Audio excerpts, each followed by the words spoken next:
privada cuando se relegó a la mujer del ámbito privado, subordinándola al poder masculino. Pero ¿cómo se llega a esta situación?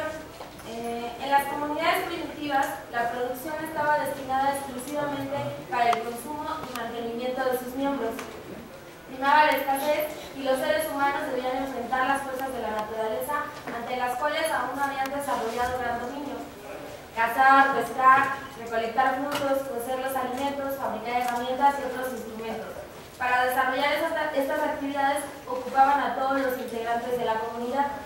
A este periodo ya corresponde, sin embargo, una primera división sexual del trabajo. Mientras los hombres eran los que preponderantemente se dedicaban a la caza y a la pesca, las mujeres obligadas por los ciclos menstruales, los embarazos y los partos realizaban actividades más sedentarias. Se dedicaban particularmente a la crianza comunitaria de niños y de niñas, la elaboración de alimentos y la alfarería, etc. Esto se debía a las diferencias anatómicas. Sin embargo, el misterio que se generaba un misterio debido a la procreación de las mujeres, ya que todavía no se sabía que el coito estaba relacionado con la reproducción. Entonces, ahí surgieron, Engels decía que son las sociedades matriarcales, pero en realidad, debatiendo un poco con Engels en el origen de la familia, el Estado, no son sociedades donde exista un matriarcado, sino nosotros llamamos que son sociedades matrilineales, es decir, donde la genealogía, el linaje o las estructuras de parentesco se establecían a partir de la línea sanguínea materna, por el desconocimiento del papel del hombre en la reproducción. Con el proceso de transformación de la sociedad recolectora en productora, las comunidades se vuelven sedentarias y se produce una mayor división social de trabajo entre los seres humanos. El desarrollo de la agricultura, la fundición de metales, la domesticación de animales y otras formas del nuevo modo de producción contribuyeron a mantener juntos a los productores durante toda la duración del ciclo agrícola. Recién aquí, según antropólogos contemporáneos, es posible empezar a hablar de familia. El grupo social era la tribu, constituida por varios clanes. Los clanes, en una primera etapa, se definen de manera matrilineal, por lo que las mujeres son una fuerza reproductiva muy apreciada, ya que son las que reproducen a las nuevas generaciones de productores. Surge entonces la tendencia al rapto y a la guerra. Esto empuja a los hombres de su propio grupo a organizarse para protegerlas de los ataques exteriores, no porque estos sean más fuertes que las mujeres, sino porque con ellos el carácter del valor reproductivo que tenían las mujeres no se corre ningún riesgo. En caso de combate no importa que salgan heridos o muertos. A las mujeres, en cambio, se les necesitaba vivas y sanas. No se puede correr el riesgo de que salgan heridas o mueran defendiéndose de los captores. Por eso, son recluidas a las tareas más directamente relacionadas con la comida, el hogar, la reproducción, bajo la protección masculina de su propia tribu, y excluidas de las tareas de la caza, la pesca y la guerra, donde quedaban expuestas a la violencia masculina de otras tribus que las codiciaban. De modo tal que junto con el desarrollo productivo, la acumulación de un sobrante, el monopolio de las armas por parte de los hombres adultos y el confinamiento de las mujeres casi exclusivamente a las tareas reproductivas, va surgiendo un nuevo sistema para la reproducción, basado en el intercambio pacífico de mujeres entre las tribus que permitía evitar la desaparición por falta de descendencia. Pero entonces, la progenie de la mujer extranjera que ha sido incluida en la comunidad pertenecerá a esta nueva tribu que la ha recibido, es decir, la línea sanguínea materna se reemplazará por la línea paterna. De este modo, empieza a establecerse el patriarcado, el sistema de relaciones sociales para la reproducción, en el cual los hombres adultos ejercen dominio sobre las mujeres, niñas y niños. El desarrollo del nuevo modo de producción también trajo consigo aumentar las riquezas sociales, generando un excedente, dando con ello paso a la consolidación de la propiedad privada y al origen de las clases sociales. Entonces, ya no fue necesario que todos los miembros de la comunidad trabajaran para garantizar su supervivencia. Mientras la mayoría trabaja, un propietario podía eximirse de esta carga y ser mantenido por los productores, estableciéndose una primera diferenciación social al interior de la comunidad. Y la familia patriarcal tomó progresivamente la forma definitiva que se ha conservado casi igual a sí misma a través de la historia de las sociedades de clase, hasta llegar al capitalismo actual, ¿no? Hasta el capitalismo de nuestros días. Aquí yo quiero hacer un paréntesis porque hablar de la familia actual tiene un precedente en la familia de la antigua Roma, de los años 450 a.C., que es cuando se establece la familia, que se define como el conjunto de bienes de un ciudadano libre que se transmite a sus hijos varones, descendientes directos o ante la patria de herederos, el pariente más próximo por línea sanguínea masculina. La palabra familia deriva del famulus, que significa esclavo, pero la propiedad del padre de familia no solo eran sus esclavos, sino también la esposa, sobre la que tenía el poder, y sus hijos sobre los que ejercía la patria potestad, es decir, la posibilidad de decidir sobre la vida o muerte de estos. En síntesis, la ley romana establecía que la familia era todo aquello que estaba sometido bajo el poder del ciudadano libre o del padre de familia, mejor conocido como el padre de familia. Regresando un poco a la discusión, estas técnicas que se descubrieron permitieron aumentar también la productividad del trabajo y se descubrió la relación que existía entre el coito y la reproducción, lo que permitía entender el papel del hombre en la procreación. Así quedó abolida la filiación femenina, sustituyéndose por la filiación masculina y el derecho hereditario paterno. Dice entonces Federico Engels que esta fue la gran derrota del sexo femenino, ya que hay una apropiación de las mujeres para la reproducción, limitándolas a las tareas domésticas relacionadas con ella, a través de la reclusión en el hogar, y es mediante esta reclusión que la familia patriarcal se convierte en la principal institución para garantizar la legitimidad de la descendencia del propietario a través de la imposición de la monogamia a las mujeres. Así se fue gestando la gran división entre producción y reproducción, entre lo público y lo privado, entre el mundo del trabajo y el hogar. Por ello, la opresión de las mujeres se fundamenta en la enajenación de su propia sexualidad o el control patriarcal de la misma a través de la heterosexualidad normativa, la institución del matrimonio y la familia monogámica por un lado y por otro lado en la obligación del trabajo doméstico, es decir, el que está ligado a todas las funciones reproductivas que le es consustancial. El sociólogo marxista Coran Termon señala que el patriarcado remite a dos dimensiones fundamentales: la dominación del padre y la dominación del marido, es decir, que refiere al poder masculino en las relaciones familiares, generacionales y conyugales. Este poder del hombre sobre su esposa se manifiesta, según su estudio, en todas las sociedades patriarcales. En primer punto, en una simetría sexual institucionalizada, como por ejemplo el derecho a la poligamia del hombre y la obligación de la monogamia para la mujer, diferentes normas para el adulterio según quien lo comete. Otro segundo punto es la jerarquización del poder marital, y un ejemplo son normas que establecen que el hombre es el jefe de familia. Como un tercer punto, la falta de autonomía de la mujer, y un ejemplo, el deber de obediencia de la esposa al marido y no su contrario, el control del marido sobre la movilidad, decisiones, propiedades de su esposa.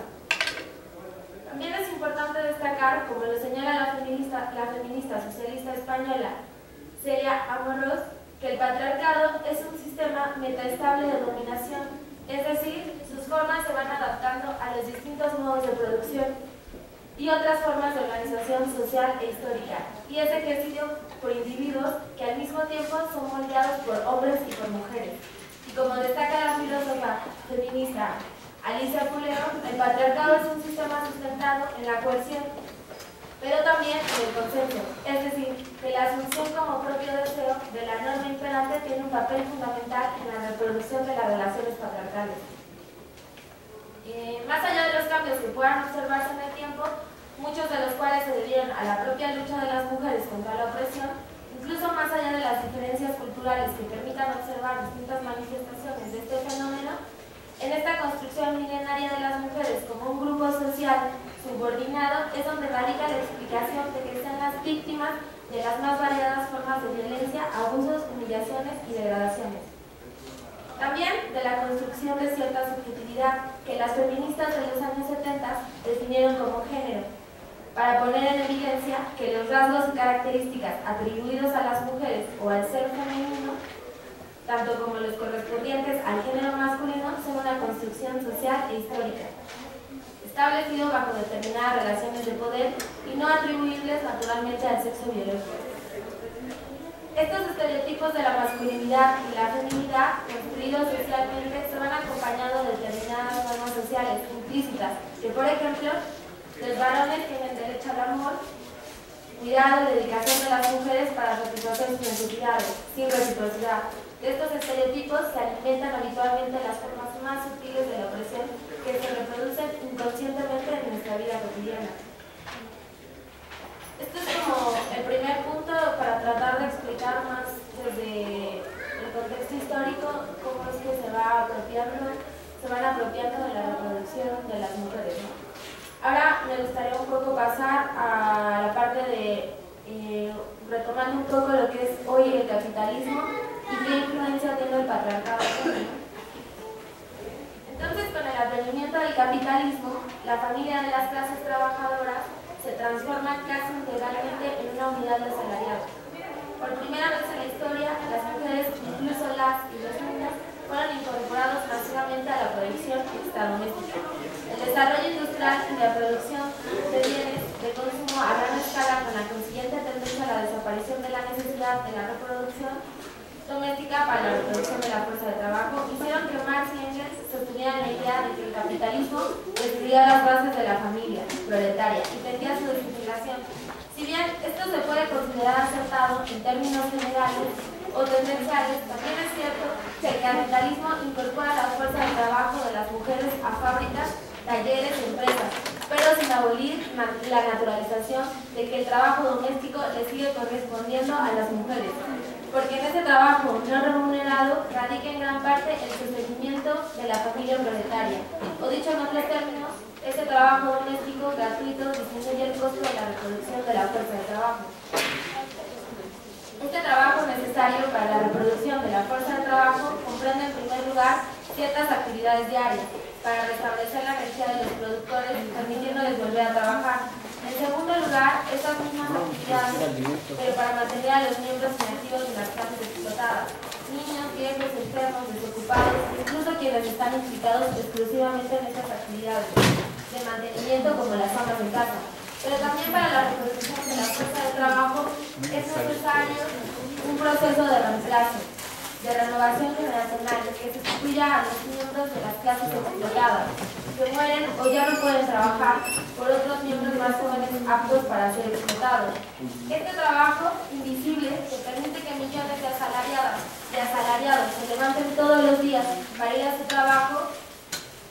que a cada generación de asalariados le siga otra generación de asalariados y que todos los miembros de la familia trabajadora que no son productivos para el capitalismo se han mantenido sin que a la patronal le cueste un centavo, todavía lo realizan en una mayoría abrumadora y aún bajo condiciones arcaicas las mujeres y las niñas. A mediados del siglo XX, con el aumento de la productividad del trabajo, el desarrollo técnico y científico, mejoraron las condiciones sanitarias y se redujeron las muertes infantiles, se redujo la tasa de nacimientos y se aliviaron las tareas hogareñas. Con estos cambios, el modelo familiar establecido por la ideología dominante comenzaba a ser altamente antieconómico.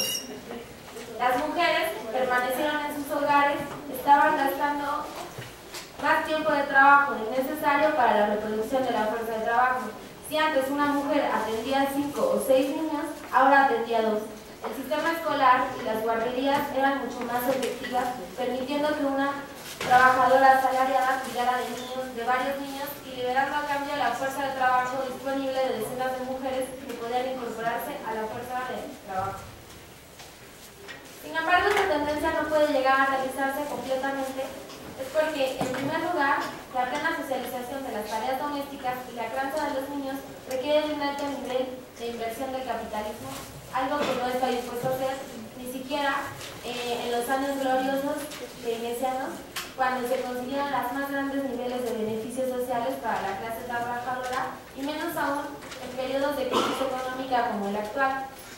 En segundo lugar, porque la ideología familiar permite en cierta medida la estabilidad del sistema con su consecuente reproducción de las jerarquías de poder, el conservadurismo, el aislamiento con respecto a las demás familias.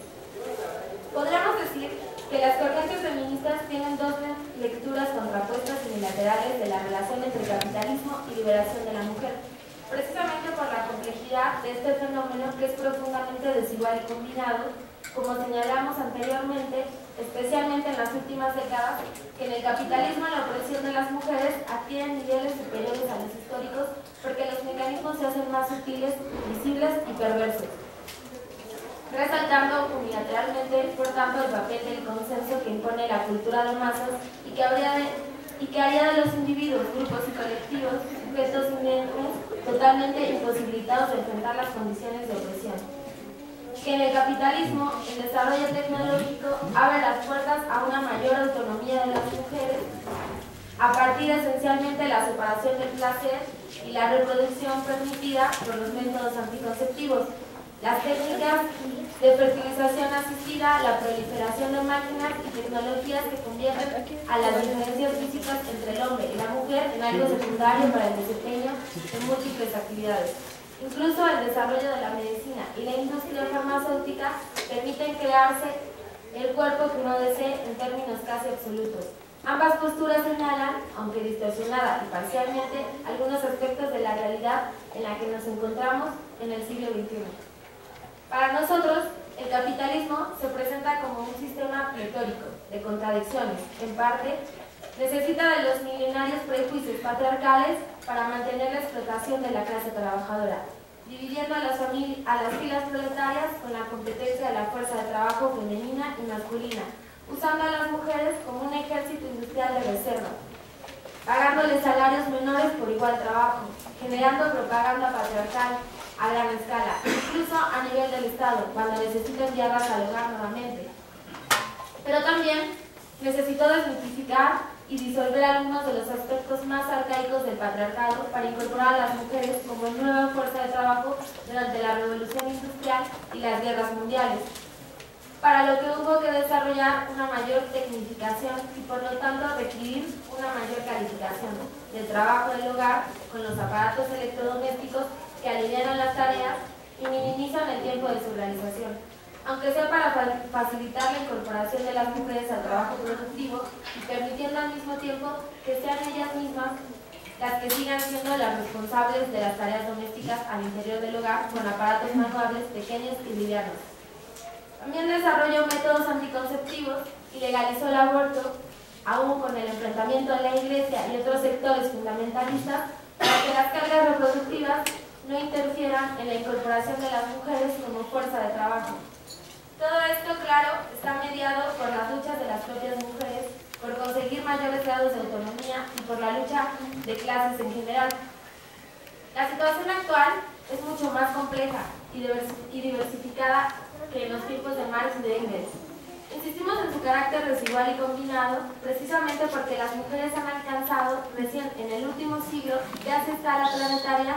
los mismos derechos formales que los hombres. Se han incorporado al trabajo con la consecuente doble jornada laboral que se les impone tradicionalmente, pero también esto les ha permitido alcanzar mayores niveles de autonomía económica y social, afectiva e incluso sexual que los que tenían sus madres y sus abuelas, aun cuando son el 70% aún de los analfabetos en el planeta. También empiezan a crecer las tasas femeninas en las universidades en todo el mundo. Por ello, en la actualidad las mujeres son consideradas en su capacidad reproductiva como un preciado tesoro para la reproducción de la fuerza de trabajo. Su sexualidad solo interesa siempre y cuando se asocia a la reproducción, no importa su deseo. Por eso, esta sociedad, fundada en la explotación del trabajo, también reprime la sexualidad que no está ligada estrictamente con la función reproductiva, como por ejemplo la homosexualidad, el lesbianismo, y en este caso la familia cumple un papel importantísimo, amoldando desde pequeños a la sociedad, nos amolda desde pequeños para lo que la sociedad espera de nosotros. Y es el mismo sistema capitalista el que reproduce estos estereotipos de sumisión y obediencia para las mujeres y control y dominación para los varones. Y expone nuestros cuerpos femeninos como objetos de consumo disfrute para los demás.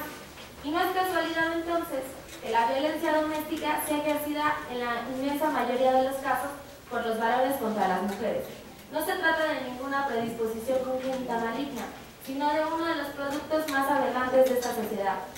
que desde la infancia nos inculcan estos papeles, estos roles, estas normas, estos reglamentos,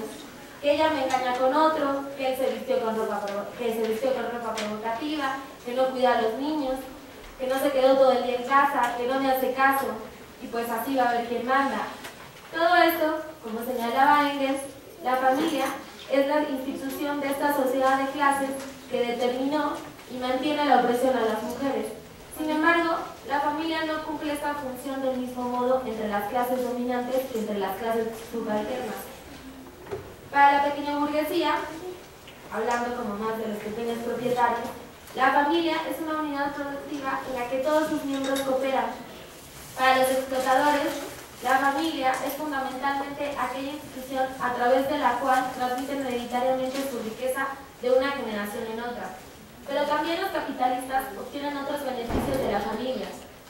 de los trabajadores. La familia del obrero es el mecanismo básico por el cual el empresario se exime de garantizar la reproducción social de aquellos cuya fuerza de trabajo explota. Es un mecanismo muy barato para la burguesía y por eso los capitalistas nos inculcan la idea de que cada familia debe hacerse responsable de la vida de sus integrantes. La familia es responsable del cuidado de todos aquellos que no están en condiciones de ser explotados. Y ante toda esta problemática de la opresión a las mujeres en la cuestión privada, algunas vertientes del feminismo plantean que es necesario el reparto de las tareas domésticas entre los miembros en el hogar o que incluso hay que pelear por un salario para la ama de casa pagado por el Estado, por su invisible aportación al Producto Interno Bruto. Para nosotras, desde nuestra perspectiva, nosotras planteamos que estas medidas que plantean las feministas no atacan la raíz del problema, que no es solamente la cuestión de que el trabajo doméstico no está remunerado. Ninguna de estas medidas implica la disminución ni mucho menos la desaparición del trabajo improductivo, que en gran parte puede industrializarse y realizarse colectivamente. Pero además, las mismas feministas han cuestionado que la demanda del salario para la ama de casa encierra la paradoja de seguir condenando a las mujeres a cambio de un subsidio al desarrollo de estas actividades que no pueden analogarse con el trabajo productivo porque se realizan en el aislamiento del hogar, en las jornadas que no tienen límite de horario, sin vacaciones, y ni mucho menos la posibilidad de organizarse junto al resto de la clase trabajadora. Porque hay que tener en cuenta que en el capitalismo, como en ninguna otra sociedad de clase anterior, las tareas de mantenimiento y reproducción de la fuerza de trabajo están extremadamente aisladas espacial, temporal e institucionalmente del mundo de la producción, estableciéndose una dicotomía entre lo público y lo privado, forzándose a un mayor aislamiento a las amas de casa en unidades de vivienda,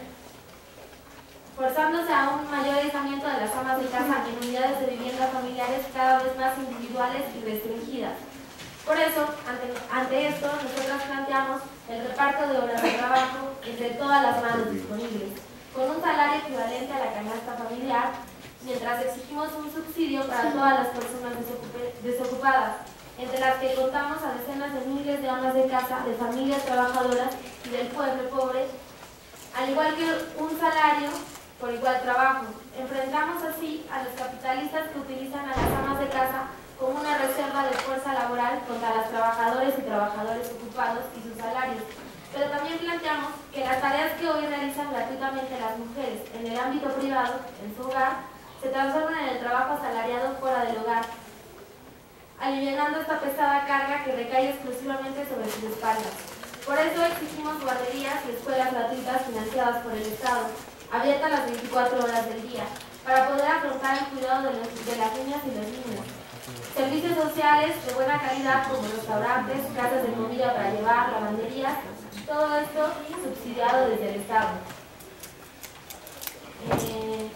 Nosotras también abordamos un poco que la lucha por nuestros derechos pasa por conquistar nuestros cuerpos, porque se nos ha arrancado el derecho a decidir de nuestros cuerpos, que implica y quitarnos directamente la subjetividad de vernos como un sujeto que puede transformar esta sociedad. Entonces, hablamos de que a lo largo de la historia, las mujeres han dado muestra de compatibilidad al protagonizar grandes gestas. Ejemplo de ello es el inicio del proceso revolucionario en Rusia, que culminó en octubre del mismo año. Corrió a cargo de la parte más oprimida y cohibida del proletariado, las obreras del ramo textil, las que el 23 de febrero de 1917, 8 de marzo, en el calendario occidental, que es el Día Internacional de la Mujer, junto a sus compañeros obreros, se manifestaron reclamando paz, pan y libertad. Esta revolución proletaria de octubre del 17, encabezada por el partido bolchevique, y las mujeres soviéticas alcanzaron, antes que las mujeres de los países más avanzados del mundo, el derecho al divorcio, al aborto, a la eliminación de la potestad marital, la igualdad entre el matrimonio legal, el concubinato. Las mujeres rusas accedieron al voto y a ser votadas. Este derecho se promulgó el 20 de julio del 17, un derecho que, por ejemplo, en Inglaterra y en Estados Unidos se consiguió en el 18 y en el 20, y en México se consiguió hasta 1953. En México, la lucha por nuestros derechos viene desde la temprana época postrevolucionaria, como mujeres, la lucha por nuestro derecho al aborto, y es impactado por las reformas llevadas en el primer estado obrero, donde las mujeres conquistaron el aborto. En la década de los 30, un sector del movimiento feminista se presentó una propuesta de retirar la práctica del aborto del catálogo de los delitos penales. Esto, a su vez, ha sido uno de los más importantes precedentes en cuanto a la legislación del aborto en México, ya que, por ejemplo, en diciembre de 1990, la prensa nacional da a conocer que el Congreso de Chiapas, con mayoría priista, amplía las razones por las que el aborto no ha de ser punible. Sin embargo, la Iglesia Católica reacciona con una manifestación en Tuxtla Gutiérrez y el obispo de Chiapas, Samuel Ruiz, preside la marcha y condena a las feministas que promovieron la ley en Chiapas. El Congreso local congela la nueva ley y la turna para dictamen a la Comisión Nacional de Derechos Humanos, presidida por Jorge Carpizo, quien se niega a dictaminarla, pues considera que su función es solo defender los derechos de las personas ya nacidas. Con estos antecedentes, llegamos a abril del 2007, año en el cual la Asamblea Legislativa del Distrito Federal aprobó modificaciones al Código Penal y a la Ley de Salud del Distrito Federal que permitieron la despenalización del aborto hasta las 12 semanas de gestación, lo que se convirtió en una victoria histórica para las mujeres de la Ciudad de México. El procedimiento se llama interrupción legal del embarazo, se lleva a cabo en los hospitales de la Secretaría de Salud del DF y en algunos hospitales privados. Pero entonces, aquí surge una discusión sobre un gran debate que hay todavía en la tribuna, que es despenalización o legalización. Con algunos sectores feministas y algunos grupos de izquierda existe un debate secundario alrededor de la consigna de despenalización o legalización. La primera implica simplemente que no puede ser penalizada la mujer y o el profesional que practicara un aborto. La segunda implica que la interrupción voluntaria del embarazo se convierte en un derecho irrestricto de las mujeres. A la legalización, nosotros agregamos que su práctica sea libre y gratuita, es decir, que las mujeres puedan decidir realizar un aborto sin la obligación de tener que justificar su decisión con determinados motivos de riesgo de salud, riesgo económica, etc., ni de tener que contar con el consentimiento del progenitor masculino ni de terceros. Y por otra parte, que se realice en hospitales públicos totalmente y esté contemplado en las prácticas médicas cubiertas por la seguridad social.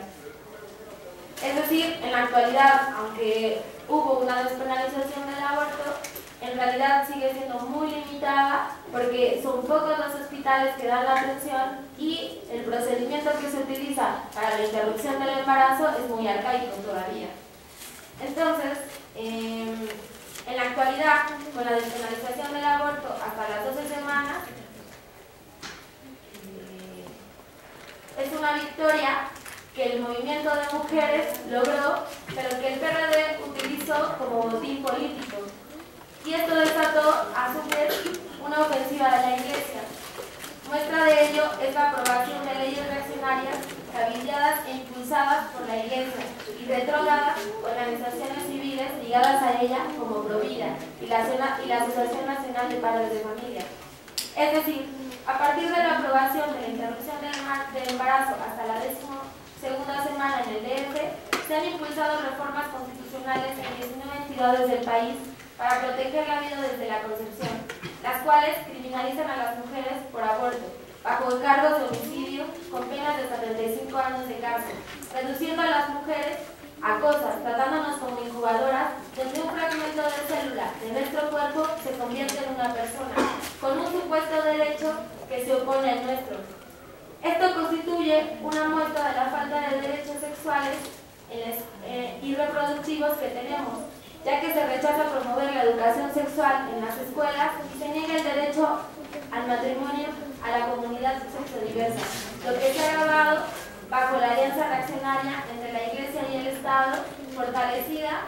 a la llegada del PAN en el 2000. Mientras la Iglesia viene haciendo una gran campaña contra las mujeres y la diversidad sexual, que en nuestro país en los últimos años ha tenido mucha injerencia, por ejemplo, con la visita de Ratzinger el año pasado y este año con su renuncia, diciendo que no le daba más el cuerpo para encarar las responsabilidades que implicaba el papado, pero nadie más o menos serio habló al día siguiente de su estado de salud ni de su dolencia del Papa. Las razones de su renuncia son completamente políticas.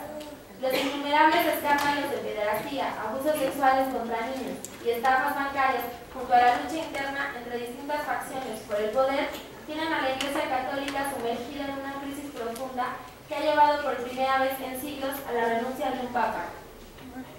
La anterior fue en el siglo XV. En este marco, la Iglesia se vuelve una institución cada vez más anquilosada y ajena a la vida cotidiana de millones, lo que se refleja en su creciente desprestigio y pérdida de influencia. Por poner un ejemplo, en México, que es uno de los países católicos, es uno de los países con más católicos del mundo en 1970. En 1970 tenía un 96% de los habitantes que se decía católico y en el 2000 cayó al 88% y en el 2010 al 83%.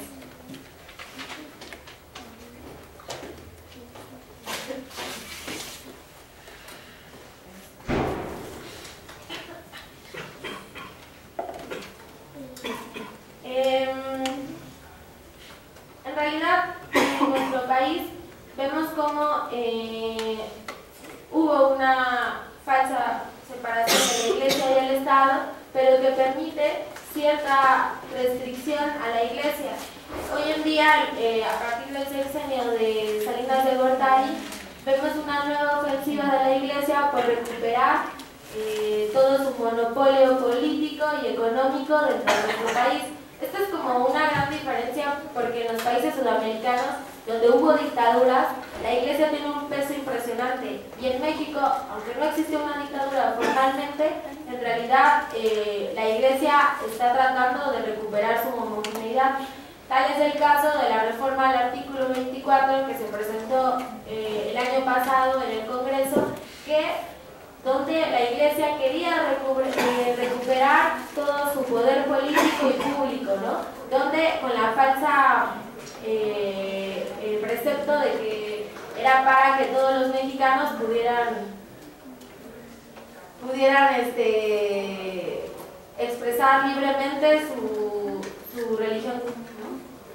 Y bueno, en realidad es como la ponencia trataba un poco de abordar cómo fue que se apropiaron de nuestra sexualidad y de nuestros derechos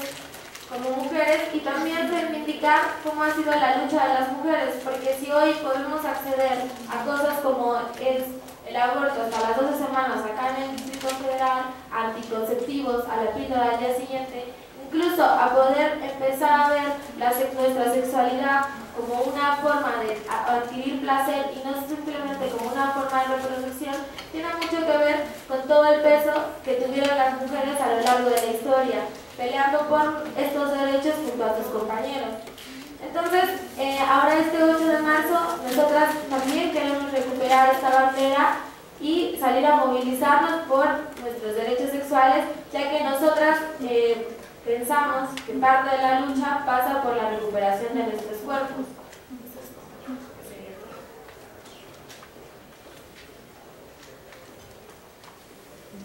Bueno, voy a intentar no repetir varias cosas que Dani ya dijo. En realidad, yo voy a hablar un poco sobre, ella ya nos dio una visión más histórica sobre cómo se consolidó el patriarcado y cómo las mujeres, a partir de ahí y desde la derrota histórica que el marxismo reconoce como la imposición de la monogamia y del matrimonio, bueno, vivimos en condiciones de opresión y nos hemos convertido en un grupo subordinado. Y yo voy a hablar un poco más sobre cómo estas estructuras las interiorizamos en el proceso de construcción sexoidentitaria y genérica. Y tengo una frase aquí que dice, es un dato curioso, que en todo gran movimiento revolucionario salta a primer plano la cuestión del amor libre, dicha por Engels en 1883. Y se me olvidó decir hace rato, queremos dedicar esta cátedra a la enorme cantidad de compañeros y compañeras trans y homosexuales y lesbianas que son asesinados cotidianamente por la violencia homofóbica que desata este sistema, y en particular a una compañera que conocimos hoy en el baño de allá abajo, cuando la policía la quería sacar, bueno, Auxilio UNAM, la quería sacar de las instalaciones por el hecho de ser transexual. La construcción individual de nuestros cuerpos, de la sexualidad de nuestras personas, están condicionadas socialmente, porque también son construcciones sociales. La delimitación, moldura y forma de nuestras personas parten de visiones dicotómicas excluyentes, por tanto diferenciadas y opuestas, que vienen de una lógica judeocristiana, es decir, que entiende a la sexualidad como una sexualidad reproductivista que castiga el placer y que castiga la sodomía, y de una visión heteronormativa, es decir, en donde rige la heterosexualidad y que se vuelve por esta vía heterosexista, discriminando todo lo que no es heterosexual. Nosotros construimos nuestra forma de ver el mundo, las categorías y definiciones para interpretarlo desde sistemas conceptuales y de conocimiento que en sí son dicotómicos, es decir, tenemos categorías como blanco-negro, bueno-malo, público y privado, dentro-fuera, racional o irracional. Estas dicotomías están presentes siempre en el pensamiento y excluyen a las características ajenas de lo propio, complementándose entre sí. De aquí partimos de la idea de que masculino y femenino, por ejemplo, son contrarios y son complementarios. Siguiendo a Bourdieu, un sociólogo francés,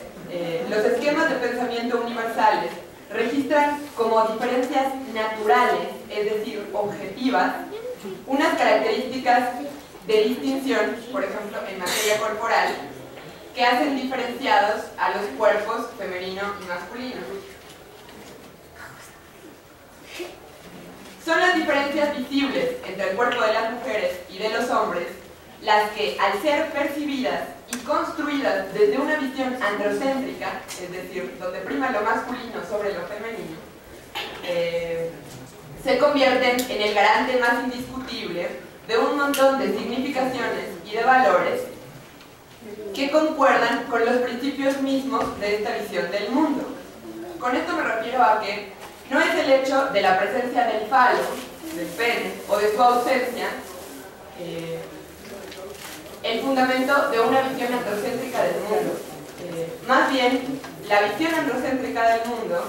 organizada de acuerdo con la división en géneros relacionales, dicotómicos, opuestos, excluyentes, lo que permite que se instituya al falo como símbolo de la virilidad y a la diferencia entre los cuerpos biológicos en fundamentos objetivos, es decir, naturales, de la diferencia entre los sexos. Esto quiere decir que no es que las necesidades de la reproducción biológica de los seres humanos determinan la organización simbólica del mundo y la división sexual del trabajo. Más bien, es una construcción social que nosotros hacemos de lo biológico y en especial del cuerpo masculino y femenino, de sus costumbres, de sus funciones y en particular de la reproducción biológica, lo que proporciona un fundamento aparentemente natural a la visión androcéntrica de la división de la actividad sexual y de la división sexual del trabajo. A partir de un trabajo de socialización de lo biológico, es decir, estando en sociedad, nosotros nos apropiamos de categorías biológicas, las hacemos sociales y las naturalizamos. Entonces, socializando lo biológico y biologizando lo social, incorporamos estas categorías, que son de por sí androcéntricas, y sus esquemas relacionales a nuestro pensamiento y a nuestra construcción como sujetos, es decir, a nuestra construcción identitaria y a nuestra construcción genérica. La fuerza del orden masculino se descubre en el hecho de que no necesita justificación. La visión androcéntrica se presenta como neutra, como objetiva, como única, y lo hace sin necesidad de legitimarse a través del discurso, porque incluso la lengua misma, así como la percepción de la sociedad, la lengua misma es masculina. El sexo masculino aparece como no marcado, aparece como neutro en relación a lo femenino, que siempre está explícitamente caracterizado. Se presenta a un tiempo en su estado objetivo, es decir, en las cosas que son sexuadas, como vemos en la casa, y se presenta a la vez en los cuerpos y en los hábitos de los agentes, es decir, de las personas, a partir de los cuales nos pensamos a nosotros mismos y pensamos el mundo. El universo de dominación masculina, algo que Bourdieu llama la sociodice masculina, legitima una relación de dominación, inscribiéndola en una naturaleza biológica que es en sí misma una construcción social naturalizada. Voy a repetir esta frase. El universo de dominación masculina legitima una relación de dominación, que es la dominación masculina en el mundo, inscribiéndola en una naturaleza biológica, que es en sí misma una construcción social naturalizada. Es a partir de este momento que el orden social se despliega como una enorme máquina simbólica que tiende a ratificar todo el tiempo la dominación masculina, es decir, está en todos los ámbitos. Ya decía Daniela, es un sistema bueno, está en todas las esferas de la vida cotidiana, es decir, la vemos en la división sexual del trabajo, con una distribución muy estricta de las actividades asignadas a cada uno de los sexos, de su espacio, de su momento y de los instrumentos que puede usar cada sexo en la función de ese trabajo. Se encuentra en la estructura del espacio, es decir, la oposición entre los lugares de reunión, como son lo público, que siempre ha sido masculino, y lo privado, que siempre ha sido femenino. O en el interior de la casa, como ya decimos, una cosa sexuada en sí, que divide la parte masculina y la parte femenina, como puede ser la cocina, el dormitorio, y la parte masculina, que puede ser el jardín, etc. También se presenta en la estructura del tiempo, en sus formas de concebir el tiempo, de asignar el tiempo y de experimentar el tiempo. También ahí vemos esta construcción social que son los géneros. Entonces, de aquí partimos para deducir que el cuerpo, nuestros movimientos corporales, son también sometidos a la construcción social. Pero eso no quiere decir que estén ni totalmente determinados ni totalmente indeterminados. De manera que el simbolismo que le atribuimos a nuestras actitudes, funciones, construcciones corporales es por un lado convencional, fomentado por las estructuras, pero es por otro lado motivado, es decir, reproducido a través de nuestra aceptación, de nuestra legitimación de esos sistemas de dominación que interiorizamos. Cuando los dominados le aplican a lo que los denomina, es decir,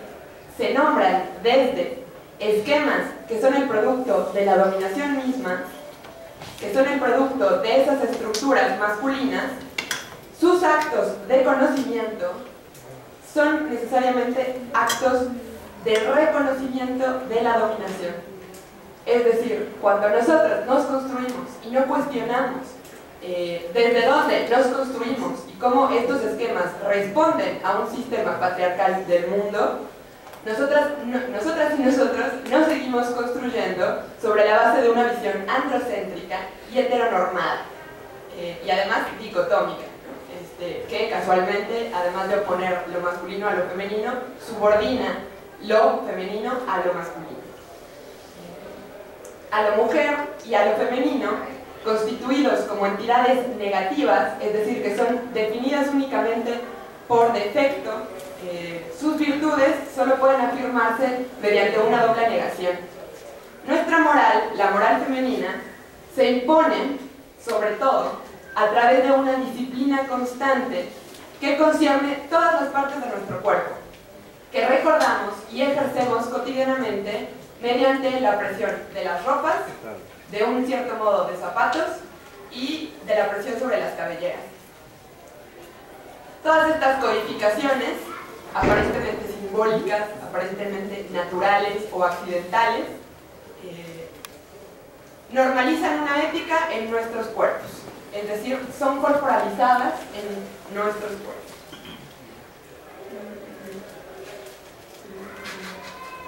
El peso determinante de algo que Bourdieu llama la economía de los bienes simbólicos se impone a todo el universo social, es decir, se impone en el universo económico, en el universo de la vida cotidiana, en el universo de la construcción identitaria. Las presiones de la economía de los bienes simbólicos, ahorita les voy a decir qué es eso, imponen la subordinación de la reproducción biológica, es decir, de la reproducción humana, a las necesidades de la reproducción de este capital simbólico. Y capital simbólico, Bourdieu lo entiende como ese orden que atribuye a los hombres el monopolio de todas las actividades oficiales públicas, de representación y en especial de todos los intercambios de regalos, los intercambios de mujeres, que ya hablaba Dani cómo se da históricamente, cómo es necesaria implementar un intercambio pacífico entre las mujeres que se asienta con el matrimonio. Entonces, el intercambio de mujeres y el intercambio de palabras. El punto no, es el principio de este sistema de estrategias de reproducción con las que los hombres poseedores del monopolio de los instrumentos de producción y reproducción de este capital tienden a asegurar la conservación de ese estatus. Es decir, es ese sistema de estrategias que implementan los hombres poseedores en términos de fecundidad, de estrategias matrimoniales, de estrategias educativas, de estrategias económicas y de estrategias sucesorias que están orientadas, todas ellas, hacia la transmisión de poderes y de privilegios heredados y heredables entre los hombres.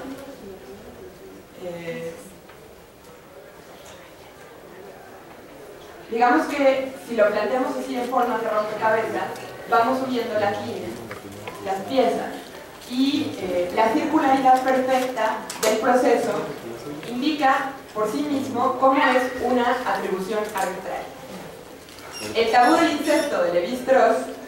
que me refería hace un minuto que ya había tocado a Dani,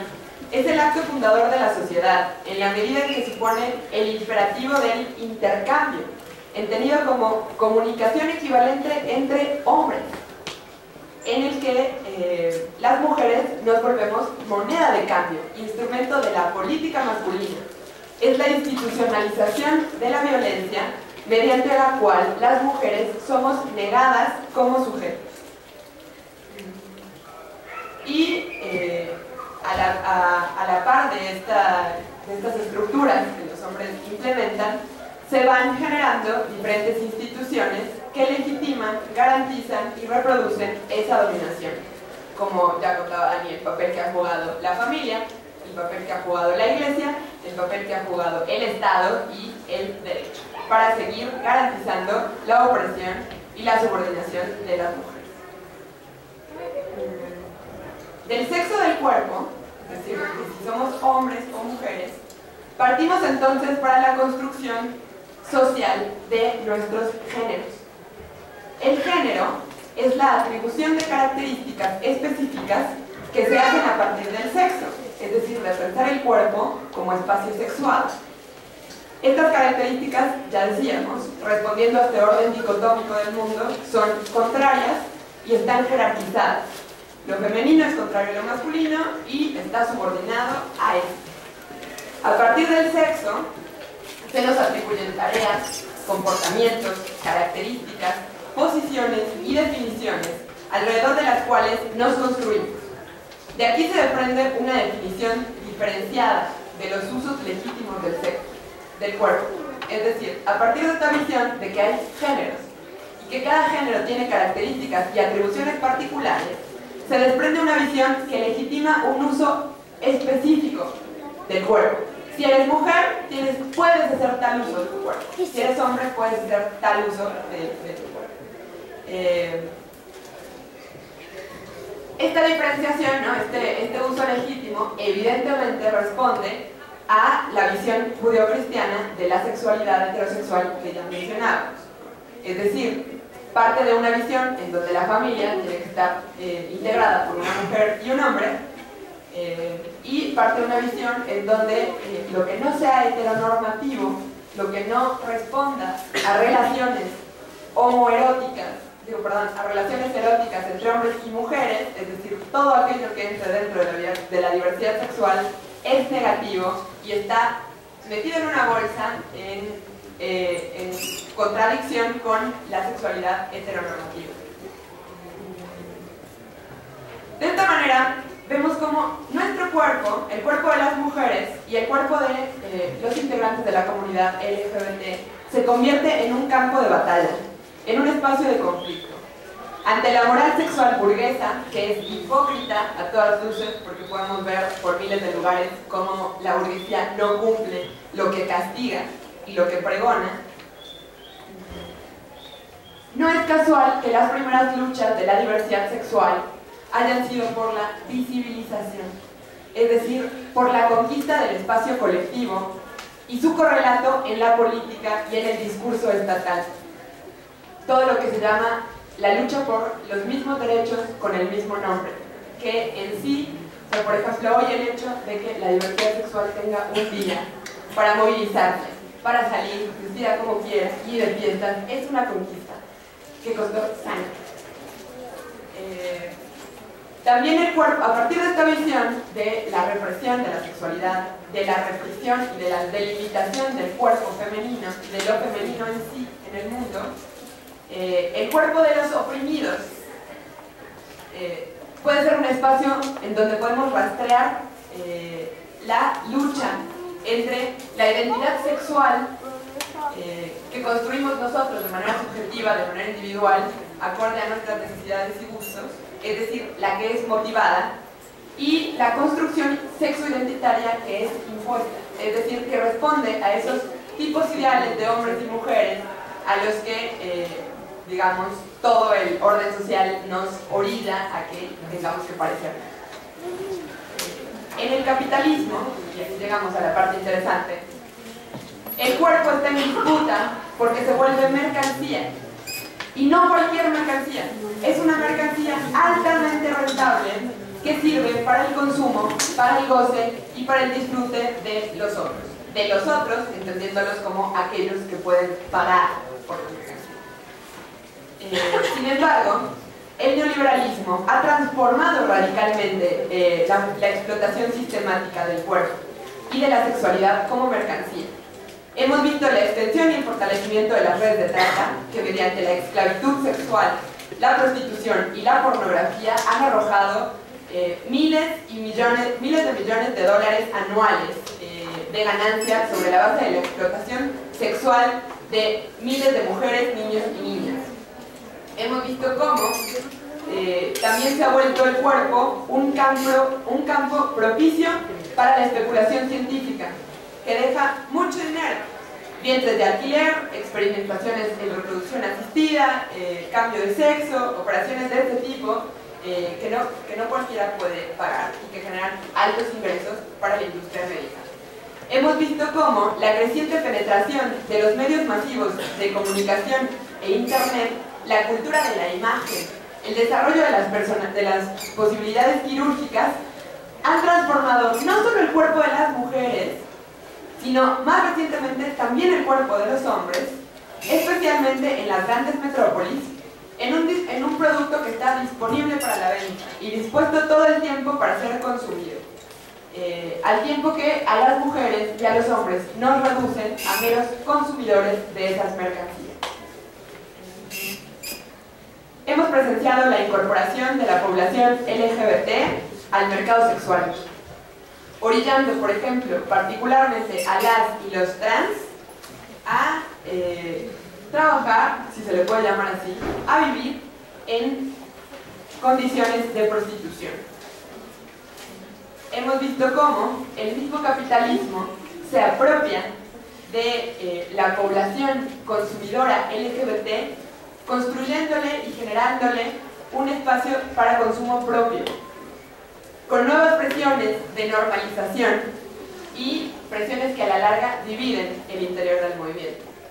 El capitalismo ha objetivado, es decir, ha vuelto un objeto,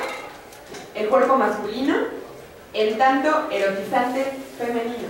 es decir, en tanto generador de placer masculino y receptor pasivo del placer. En la diversidad sexual, por ejemplo, yo parto de presentar cuál es la apropiación que hace el capitalismo a nuestros cuerpos, porque en la diversidad sexual se hace algo muy similar, pero presentando al cuerpo masculino como femenino, como feminizante, como feminizado, como receptivo del placer. Cuando nos referimos a las implicaciones sociales de la avanzada que el neoliberalismo implicó contra los derechos y las condiciones laborales, hablamos de que todo lo que les dije hace unos minutos de convertir el cuerpo en mercancía, de tener todas las presiones sobre acercarnos cada vez a un modelo estético ya implementado, ya dado, no es el peor problema. El punto que queremos discutir hoy aquí es que para millones de personas en el mundo, hoy en día, tener una orientación y práctica sexual no heterosexual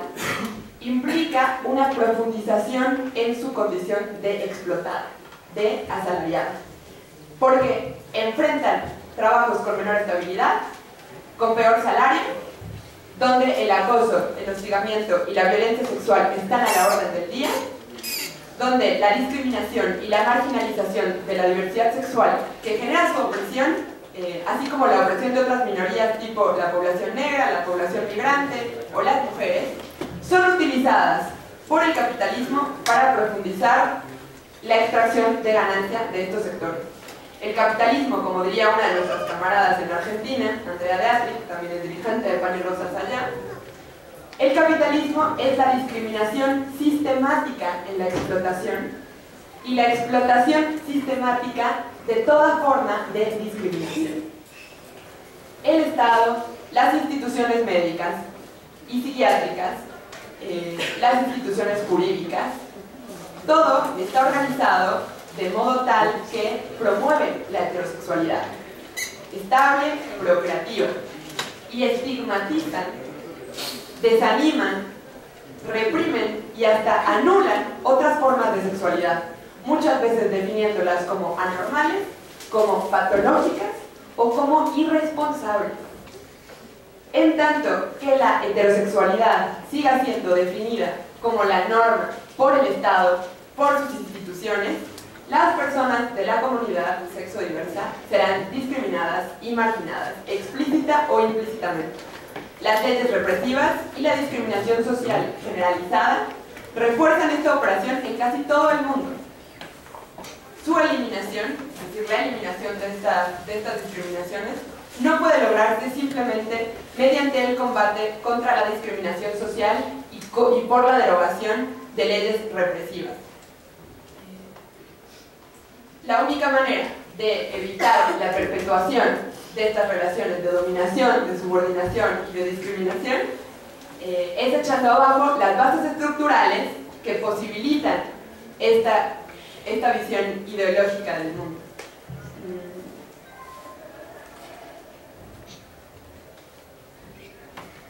Al oponernos a las concepciones limitadas y opresivas de la masculinidad, de la feminidad y de la sexualidad como la conocemos,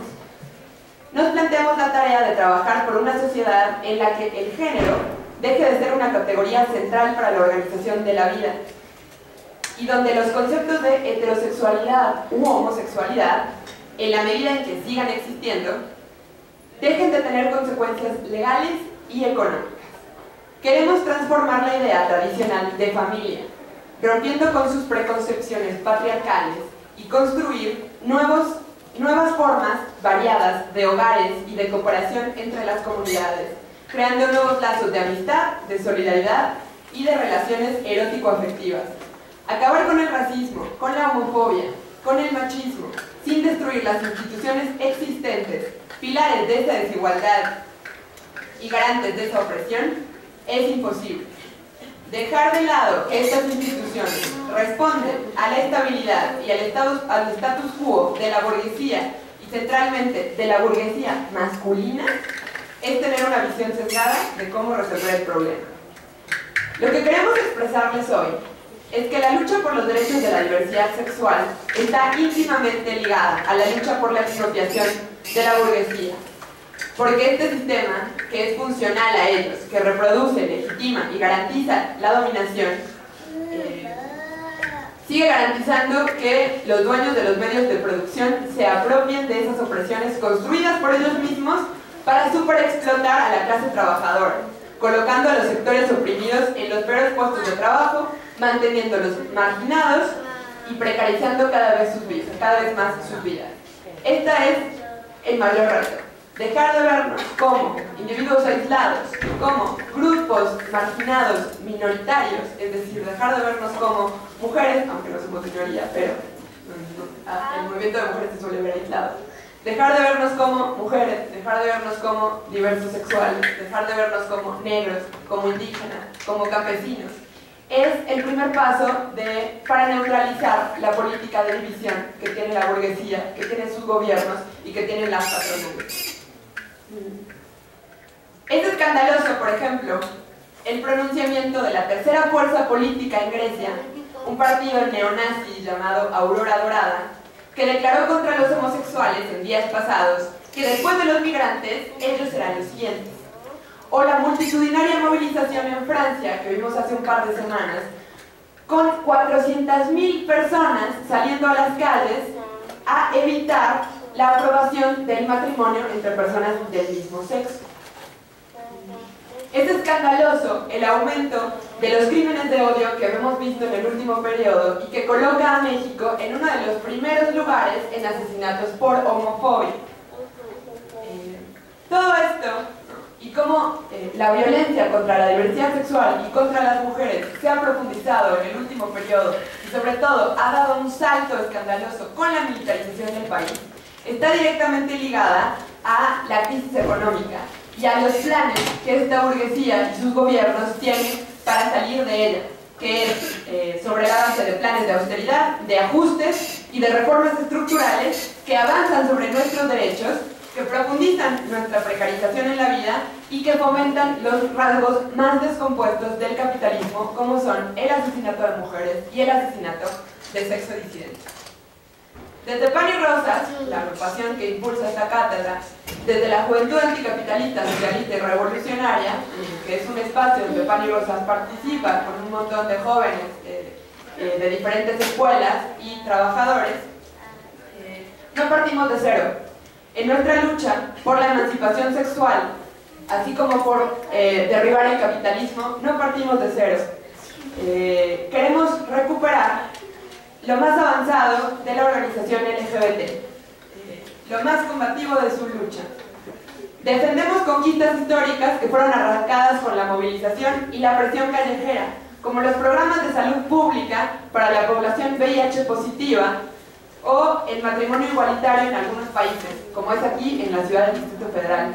Sin embargo, tenemos una mirada crítica ante el costo que implicó la asimilación del régimen de esta condición de opresión, utilizando estas conquistas, estos derechos como moneda de trueque, para que los colectivos y las organizaciones de mujeres y de la diversidad sexual se alinearan con el régimen y aceptaran esas pequeñas reformas, esas integraciones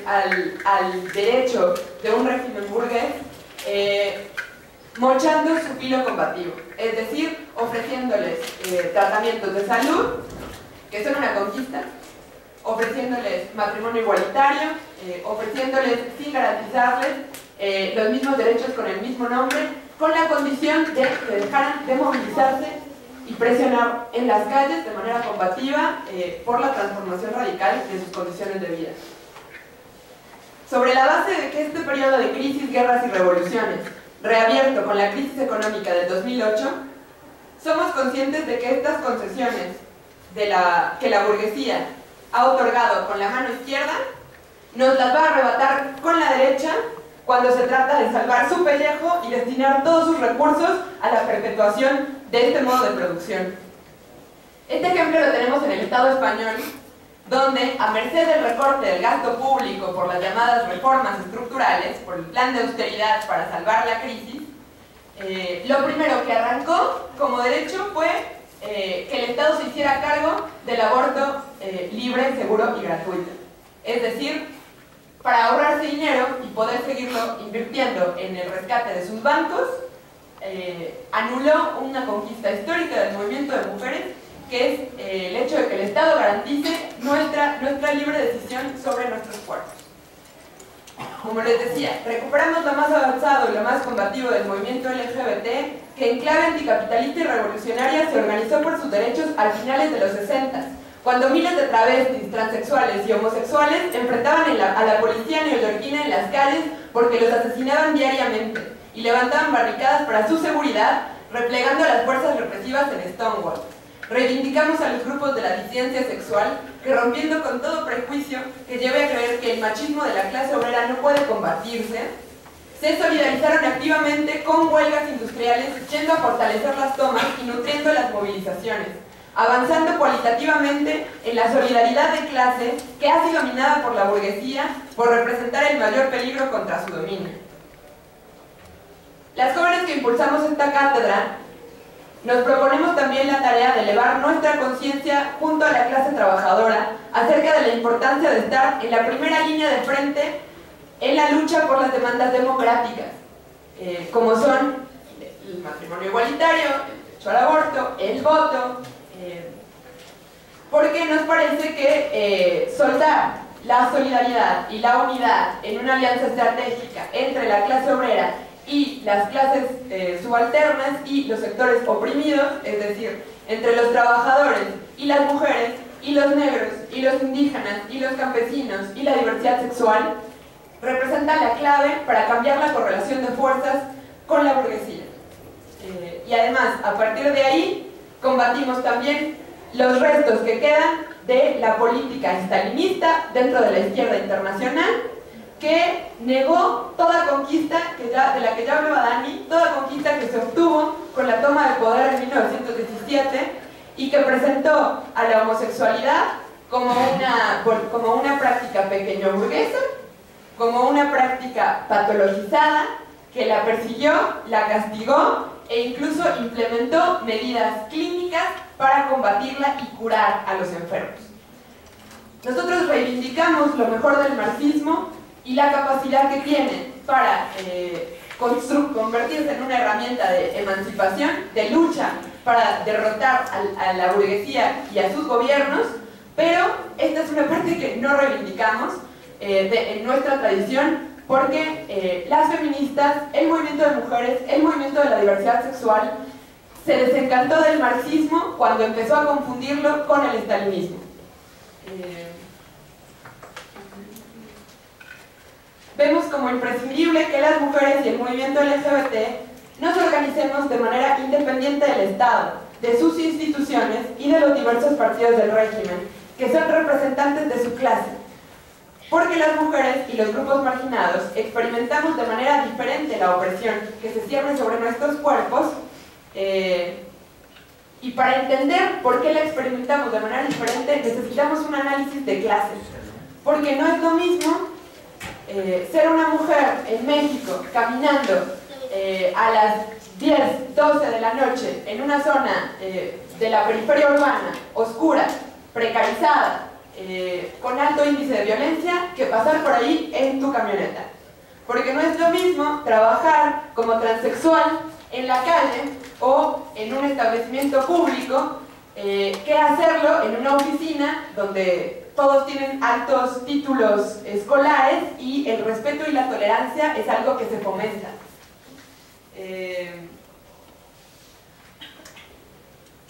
Porque en realidad la mayoría de las mujeres asesinadas en México provienen de sectores populares, que salen de la maquila, de trabajar, de tener que tomar transporte público y son atacadas mientras se desplazan por zonas oscuras y abandonadas. O porque es una realidad que la mayoría de las víctimas del odio homofóbico son gays, lesbianas, travestis y transexuales que, orillados a trabajar en situación de prostitución o en los trabajos más precarios, viven esta violencia de manera más encarnizada y además sufren la discriminación en el trabajo y de esta forma viven más profundamente la explotación capitalista. El día de hoy en México, con la avanzada y el fortalecimiento de una alianza reaccionaria entre la Iglesia y el Estado, que con un discurso homofóbico y clerical ha impulsado 14 leyes antiaborto en el país y ha hecho que proliferen las ideas intransigentes y ultrarreaccionarias, fomentando los crímenes de odio y coronando la violencia que viven las personas de la diversidad sexual en sus instituciones, con una negligencia misógina que se niega a investigar los casos de asesinatos de la diversidad sexual. Queremos rescatar la lucha por nuestros derechos en clave revolucionaria, retomando el gran ejemplo que dieron los compañeros y compañeras de la Revolución Rusa cuando tomaron el poder y justo le otorgaron a las mujeres y a la diversidad sexual una libertad que ninguna democracia burguesa ha logrado conquistar.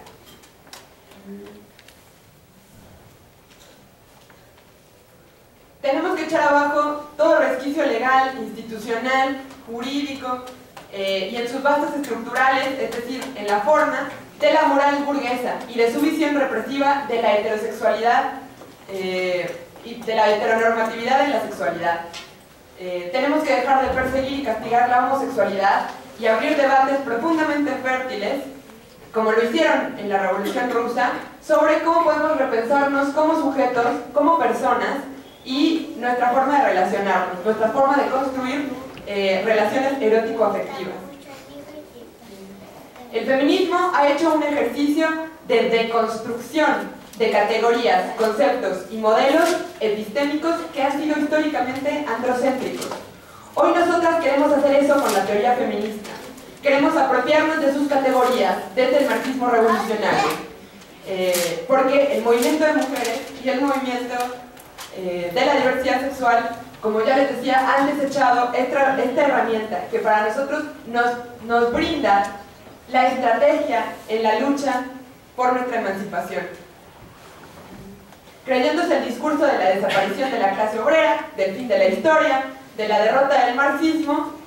el feminismo se sumergió en discusiones subjetivas sobre la individualidad y la construcción de la persona, dejando peligrosamente para después la discusión sobre las condiciones materiales que generan un ambiente de opresión y de discriminación. Ante la institucionalización de las organizaciones de mujeres y de la diversidad sexual que vemos hoy en México, entre la falta de norte estratégico que ha derivado en carecer de una política que ofrezca realmente una perspectiva de organización en contra de la opresión y de la explotación, ante la gesta heroica que vemos que millones de mujeres, hombres, jóvenes y sexodisidentes de las clases bajas, de los sectores más populares, están librando alrededor del mundo, en ejemplos como Medio Oriente, tirando regímenes dictatoriales que tenían más de 30 años, como en Bulgaria, tirando gobiernos con huelgas generales, o como en la India, con una huelga general, con más de 100 millones de personas participando en la huelga, y que se originó a raíz del recrudecimiento de la violencia contra las mujeres, y por el descargue de la crisis económica sobre ellas, es decir, sobre nosotras, sobre los sectores más marginados. Proponemos recuperar el marxismo como herramienta para la emancipación, pues la burguesía usa estas diferencias, nuestra diversidad, como excusa para debilitar nuestra fuerza y nuestra potencia como clase. Las conquistas que tenemos hoy, la derecha, la iglesia y los gobiernos de la burguesía y de la patronal nos los quieren arrebatar.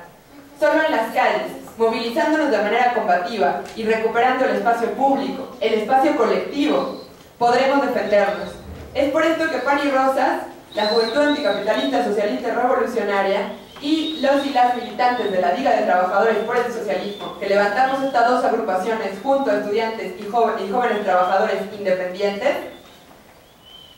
impulsamos esta cátedra con sentido militante.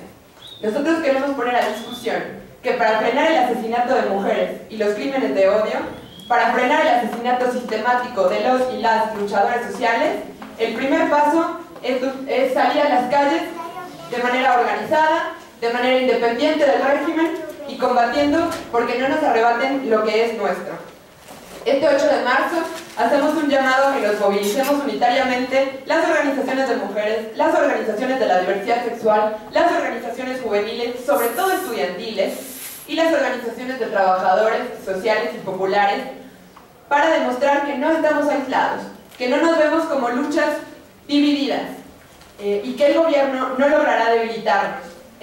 porque nos entendemos como parte de una misma lucha. Para cerrar, quiero citar a Marcuse con una frase buenísima que me parece que escribe allá en los convulsivos 60, que dice: la afirmación del cuerpo es el primer paso para la afirmación como clase. Apropiarnos de nuestro cuerpo y reconstruir desde una óptica crítica y revolucionaria nuestra subjetividad es el primer paso para pensarnos no más como objetos, sino como sujetos, como agentes transformadores de nuestra realidad inmediata.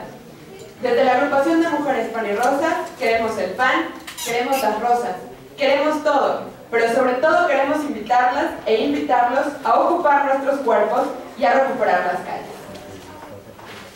Ahora.